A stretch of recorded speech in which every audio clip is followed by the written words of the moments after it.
All right. Today's case, we're in the U.S. Sixth Circuit Court of Appeals. That's a federal court.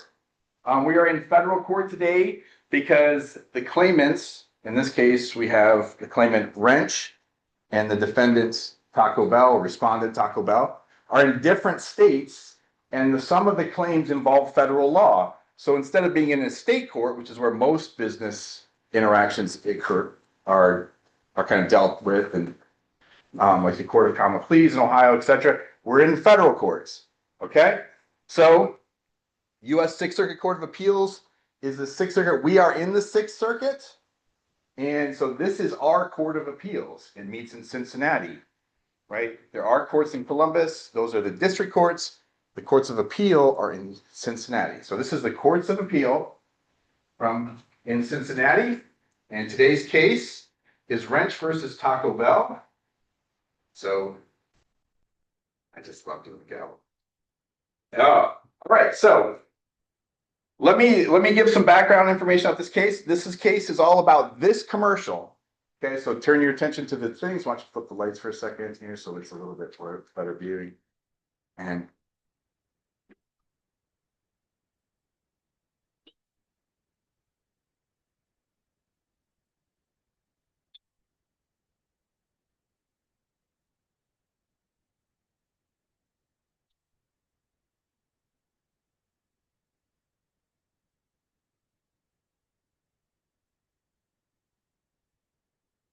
yo quiero Taco Bell.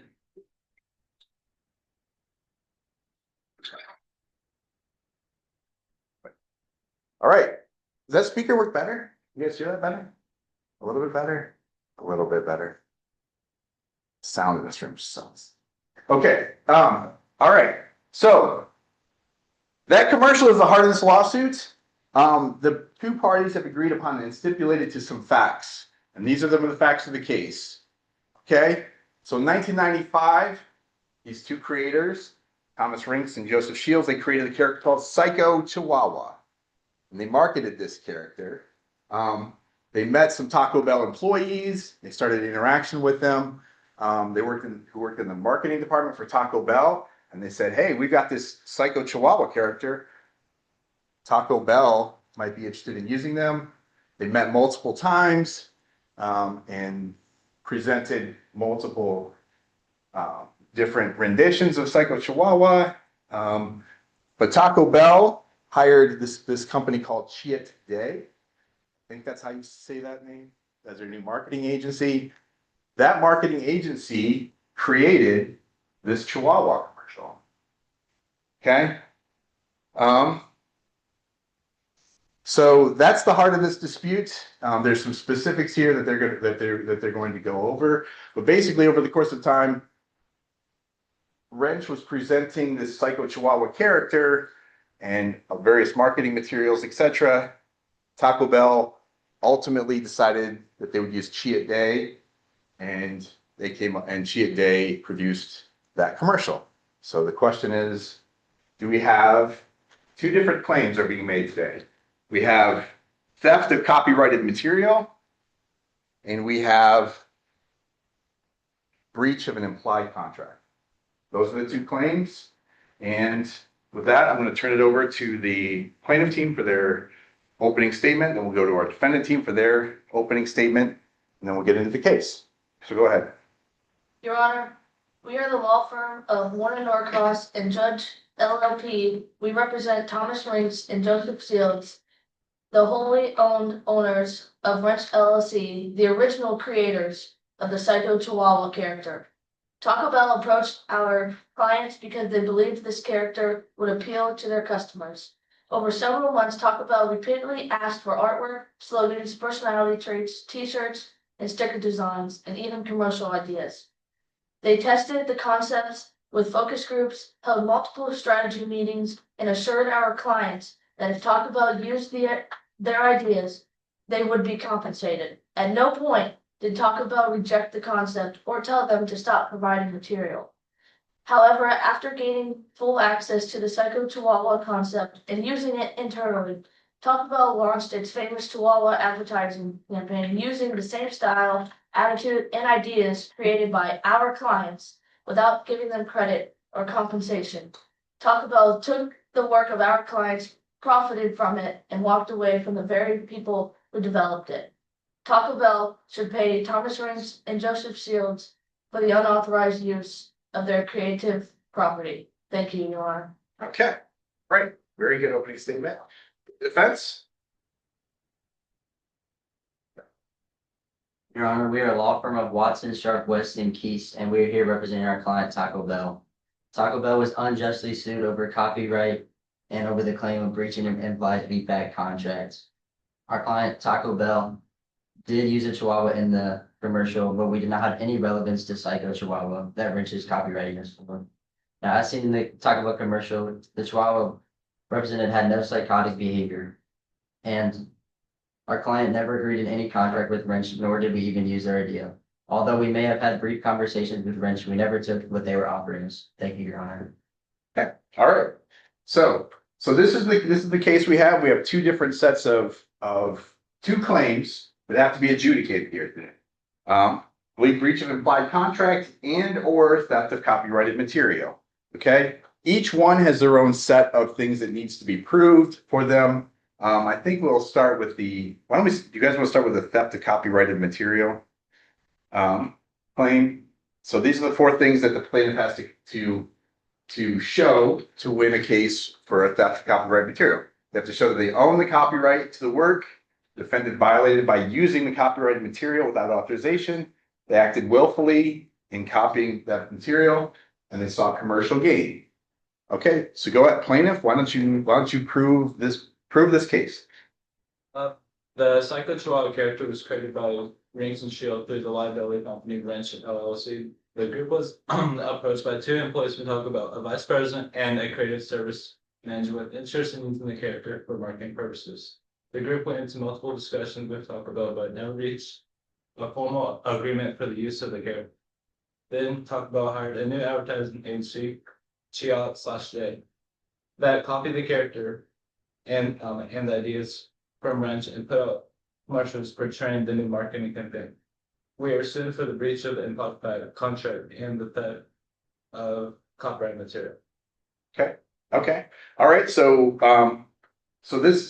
you mentioned some of the elements in here. Okay, that they used some of the material that was provided by the that was copyrighted. So let me see here. Okay. So let's stay with that. Did you also want to make your case for the breach of implied contract? You kind of hit on some of the elements, but you kind of combine the two together. So the breach of implied contract, you have to have the traditional elements of a contract, an agreement that actually, you know the elements, right? I have it in here someplace. So this is what you have to prove an implied contract. That the plaintiff furnished some good or property, services or property, they expected to be paid, and that the defendant knew or should have known that payment was expected. They had a chance to reject the services or property did not. Do you want to argue this case as well?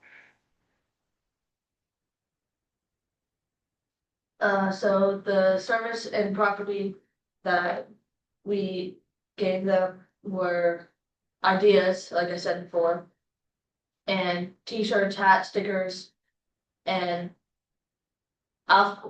we talked about they understood that if they use the Psycho Chihuahua concept, that they would have to pay the applicants. And nowhere did they reject the fact that they would have to pay us. Okay. All right. So the goods that were provided was marketing materials and specifically what things were provided? So hats, stickers, t-shirts, and commercial ideas. So prototypes of all sorts of marketing materials for Taco Bell. Okay. And there was an expectation of payments. Yes. Okay. So how was the expectation of payment communicated to Taco Bell? Were contracts or invoices or anything like that presented to Taco Bell? So Riggs and Alfaro discussed what it was going to cost for Taco Bell to use the applicant's character. And although there was no specific numbers, Alfaro understood that if Taco Bell used it, they would have to pay us. And so Alfaro he's a Taco Bell executive of some sort? Yeah. Correct. Okay. Okay. So in talks with a Taco Bell executive, he understood that he would have to pay. Okay. And you said that they also did not reject the goods. That's kind of a weird thing to prove a negative, but how would you prove that they never rejected the goods?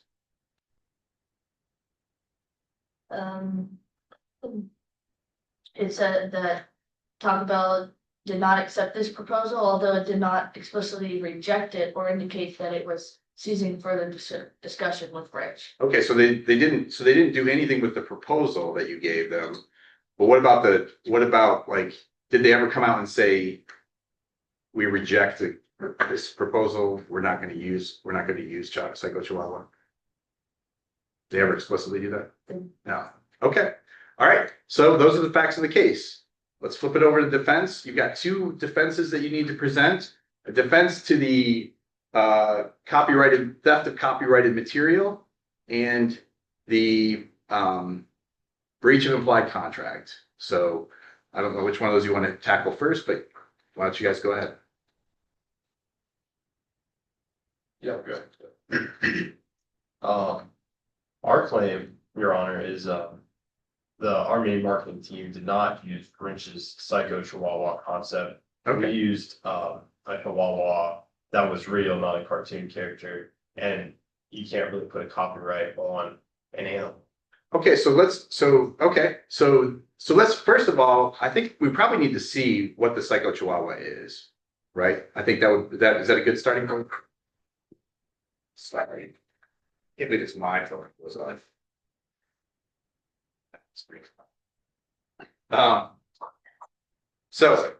So why don't we start with the Psycho Chihuahua itself? Okay. So this is the Psycho Chihuahua. We're gonna flip the lights. Why don't we take a look at the two, because we need to understand what the Psycho Chihuahua actually is.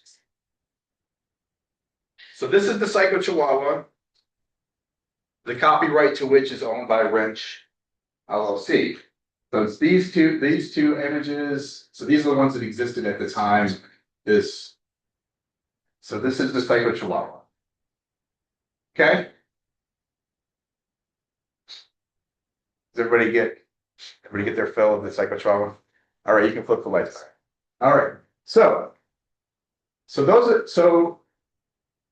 the defenses to the theft of copyrighted material.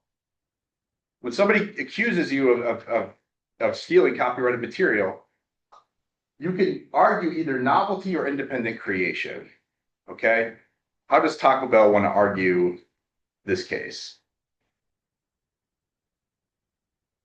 We're gonna go with like novelty, so you can't say that every Chihuahua is part of like the Psycho Chihuahua. So for example, the Nissan commercial shows a lot of like dogs in there and there's Okay, what's the Nissan commercial have to do with this? yeah, so there's that commercial is like basically a dog driving a car and there's So I've got that commercial. You guys want to show that commercial? Yeah. Okay, but before you say that, let's lay a foundation. Why is the commercial relevant to your case? because we're using like a dog in our commercial doesn't mean that it's like original to the Psycho Chihuahua. So who created this commercial, this Nissan commercial? The Nissan commercial, just like the car company, so yes. Yeah, I mean, who created that? Was it created by the agency in this case, Chia Day? Oh. So I'm not sure. It was. It was. Yeah. Yeah. So the advertising agency that you use has used dogs in the past in their commercials, right? That's why. So let's take a look at let's flip off the lights one more time. We're going to look at the Nissan commercial that was created by the same advertising agency who did the Taco Bell campaign. They did this a few years earlier.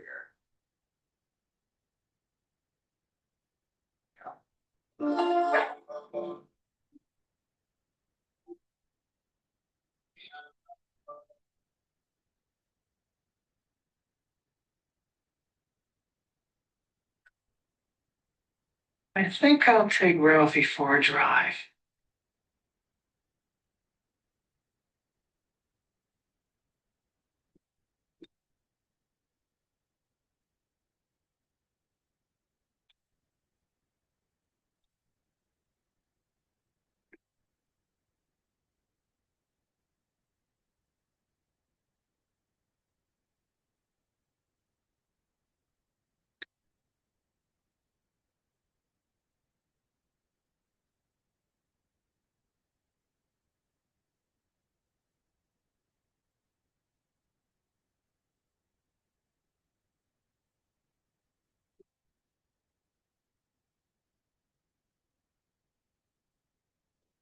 All right, backlights. Okay, so what does this commercial add to your case? Like, what's the importance of this commercial?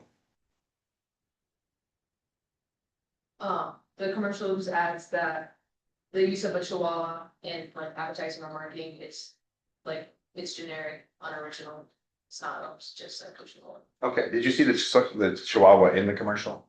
So yeah, so in this commercial created by the same advertising agency that did the Taco Bell campaign, you have a similar Chihuahua, although it's not used in the same way, and they use dogs as like stand-in for people type behavior. Okay, so the argument is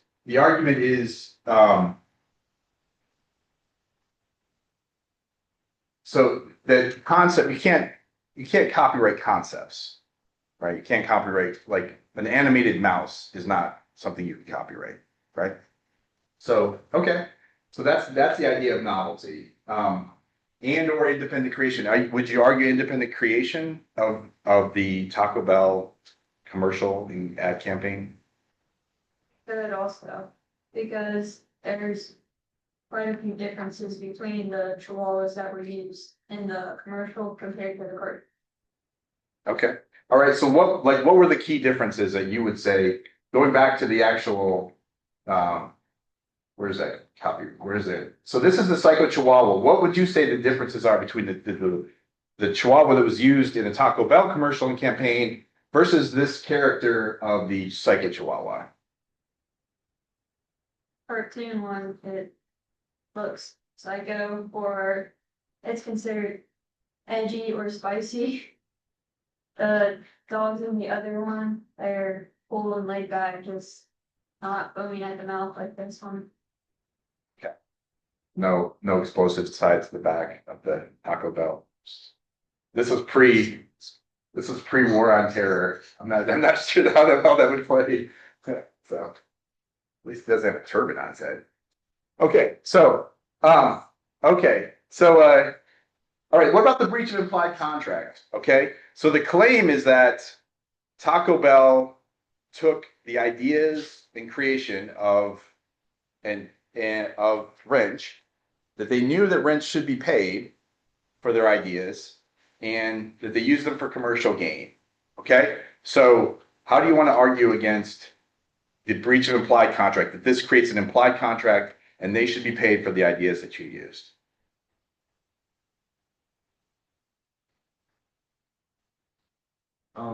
Well, our plaintiff was talking about how far, as a executive, but actually, in the facts, Alfaro was not actually part of our marketing group at Taco Bell. He was just a normal employee, so he didn't have any power of like what we produced.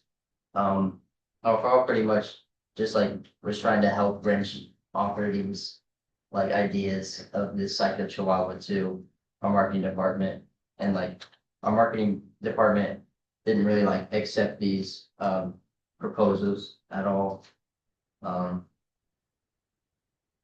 And Wrench like came to Alfaro with the proposals, even though Alfaro didn't have anything. And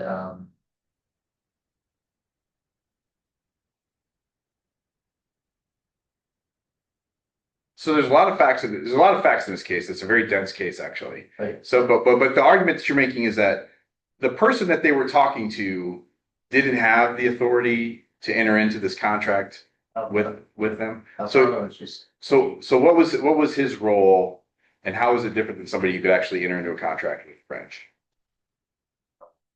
he was kind of just like somebody that like so works like the counter, I guess, but like, he's like just an employee, so like.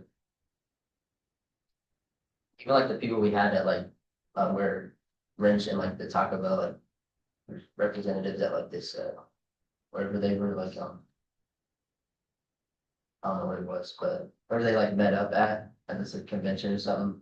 Like they are talking about like people who didn't even have authority either to make the decisions. Okay, so internally, the people that Taco Bell sent to whatever convention it was, didn't have the authority to actually enter into this contract. So who had the authority to enter into it?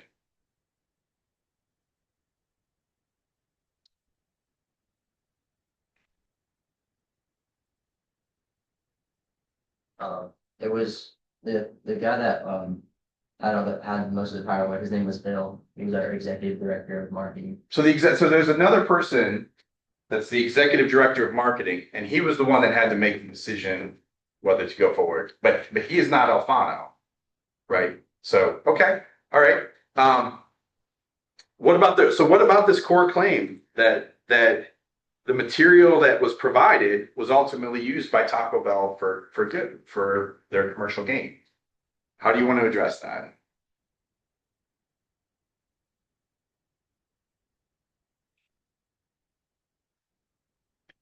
I mean, so we did sit down with the creators of the original Psycho Dog concept, but we never truly did strike a deal other than an implied contract with one of our employees.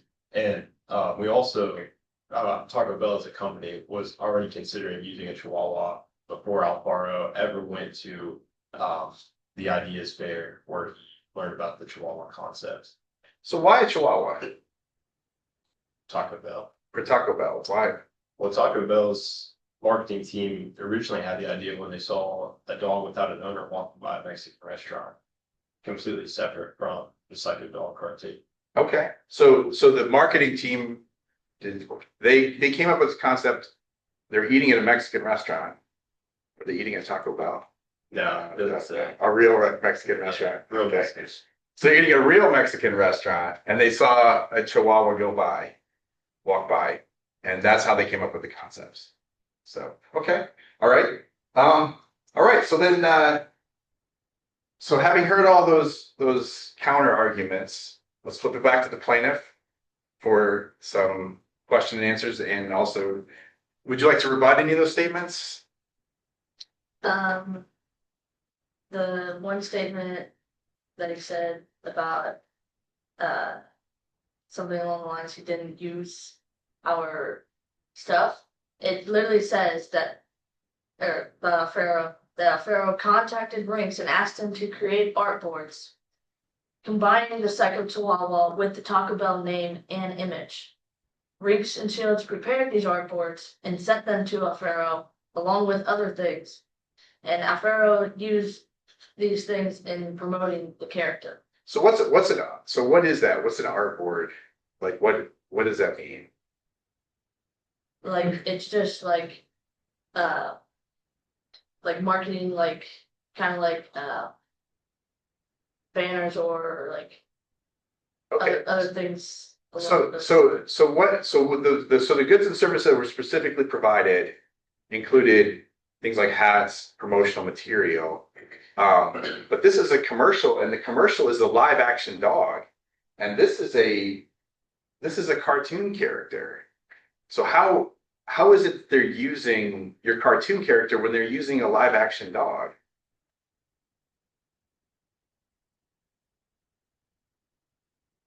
Our character was based off of a real life dog that would be animated for it.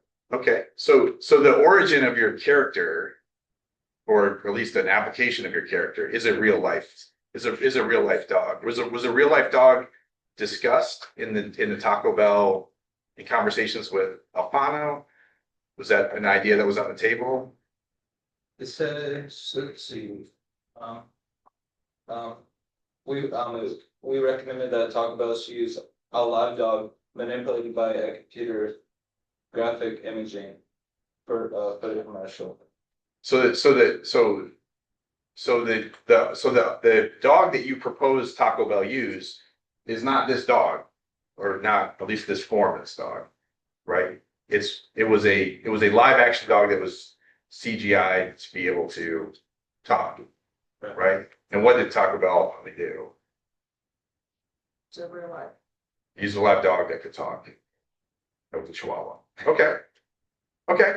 All right. So, is there anything else that you wanted to add to this conversation about the materials that were provided by Wrench and how they correlated more or less to what Taco Bell actually used as their marketing campaign?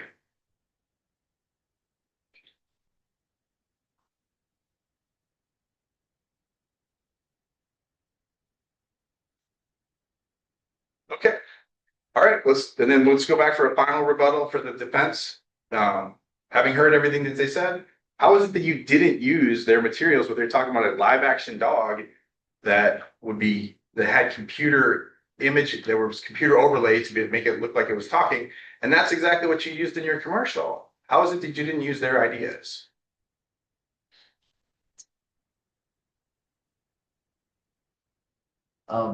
So, yeah, you guys did send us like stuff, but you didn't send it to our marketing department, you sent it to Alvaro, particularly, he's not part of our marketing department, which is, you're kind of like trying to send to our middleman, and our middleman is trying to get it to our higher up. But before the presentation could be even given to our higher ups, Alvaro learned that Taco Bell was already trying to use a Chihuahua in a commercial. So like our company was already trying to like make a commercial about Taco Bell. And your copyrighted cartoon dog, Psycho Chihuahua, it says he's a clever, feisty dog with an attitude, self-confident, edgy, cool dog who knows what he wants and will not back down. So that's your cartoon version, but and you did tell us, or you did say that we should not use the cartoon version, but to make a live version and with the same personalities, but as you can see in the cards or the commercial, that dog was not feisty at all. He didn't have an attitude. He literally just said he wanted some Taco Bell, pretty much, and it had no representation of a psycho dog. So here, I want both of you guys to respond to this. This is the actual exhibit from the court case. I mean, or at least the transcription into. So I hope it would look better than this thing did. But so this is the comparison and contrast between the Psycho Chihuahua and the Taco Bell Chihuahua, right? From the court case. They're unique, they're feisty, they have attitude, edgy, versus quirky. So going down through this list, what would you highlight to defend your client's perspective? So let's start with the plaintiffs. Looking at this list and the exhibit, does this exhibit prove that the concept was substantially copied from the Psycho Chihuahua, and why? I mean, it has multiple things that are the exact same. It says have an attitude, it's clever, it's humorous, it's unique. All those line up directly with both sides. Okay, so the Psycho Chihuahua and the Taco Bell Chihuahua are substantially similar because of which factors? So they're both unique. It's they both have attitude. And what else? What else? They're both clever and they're both humorous. Okay, so all those elements are the same. Okay, how would looking at this from the defense perspective, how would you say that they're different? Well, they really only share 3 similarities out of the 8 things we listed, and most dogs are going to act similar. I mean, if we brought 2 Chihuahuas in this room, they'd probably be like slightly, the same. I mean, although we both are using a Chihuahua that is unique and clever and is kind of funny, there's so many vast differences that I don't think it's a legit claim to be considered. So what would you point to as the most striking differences that sort of set your Chihuahua separate and apart from the Psycho Chihuahua? Well, he's real and he doesn't have like a bomb strapped to his back. I would say the Psycho Chihuahua is like snarky and edgy, and it's not, or it's like fun, like kind of get it. Has like a good attitude. This one, the Psycho Chihuahua is more like an anger type of attitude. So you're saying this This dog has an I anger would not say problem. that dog is happy. He's, maybe in that one, he's kind of happy, like that, you know, where he's ripped up the happy face. So. Okay, all right. Any other points of difference that you would point between these characters? Not like the difference, but like we did hire like the new advertising agent, Cheetah Day, which they made the Nissan commercial like with dog and stuff. And so like they already have had ideas of using dogs in commercials.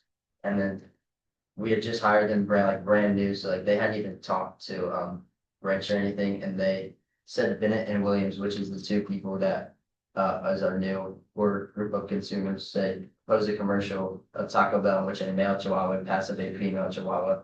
They get to a person seated on a bench eating Taco Bell food, which is exactly what the commercial was. Okay, all right. So you guys, let's make our final statements and our final closing statements, and then we'll flip it to the jury to have them decide.